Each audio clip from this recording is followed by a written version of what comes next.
Selamat datang kembali di channel Nur Ummi. Pada segmen Tahu Gak Sih kali ini, kita akan membahas mengenai beberapa surah dalam Al-Quran yang dinamai dengan nama-nama hewan. Baiklah, mari kita mulai. Al-Quran, sebagai kitab suci bagi umat Islam, terdiri dari 114 surah. Dari antara surah-surah ini, beberapa di antaranya dinamai dengan nama-nama hewan. Sebagian dikarenakan surah tersebut menceritakan tentang kejadian penting pada masa lalu yang melibatkan hewan-hewan tersebut, sebagian lainnya mengajarkan kita untuk mengambil pelajaran dari hewan yang diceritakan tersebut.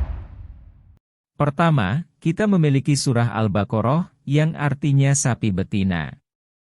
Surah ini dinamai demikian karena mengandung kisah tentang Bani Israel yang bertanya-tanya tentang sapi kepada Nabi Musa, alaihissalam. Surah Al-Baqarah memiliki 286 ayat dan termasuk dalam golongan surah Madaniyah. Kemudian, ada surah An-Nahl, yang artinya lebah. Surah ini dinamai demikian karena di dalamnya terdapat ayat ketika Allah Subhanahu wa Ta'ala mewahyukan kepada lebah tentang cara membuat sarang dan lokasinya. Surah An-Nahl memiliki 128 ayat dan termasuk dalam golongan surah Makkiyah. Selanjutnya, kita punya surah An-Naml, yang artinya semut. Surah ini dinamai demikian karena mengandung kisah tentang gerombolan semut yang dipaksa masuk sarang oleh ratunya ketika Nabi Sulaiman dan pasukannya hendak lewat di sebuah jalan. Nabi Sulaiman yang mengetahui hal itu hanya tersenyum. Surah An-Naml memiliki 93 ayat dan termasuk dalam golongan surah Makkiyah. Kemudian, ada surah Al-Ankabut, yang artinya laba-laba.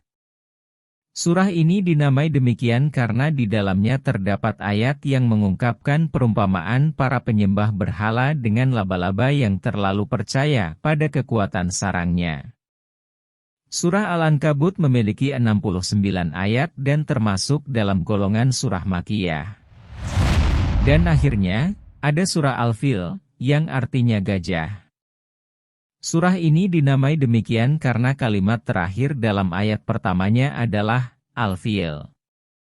Surah Al-Fil memiliki hanya 5 ayat dan juga termasuk dalam golongan surah Makkiyah.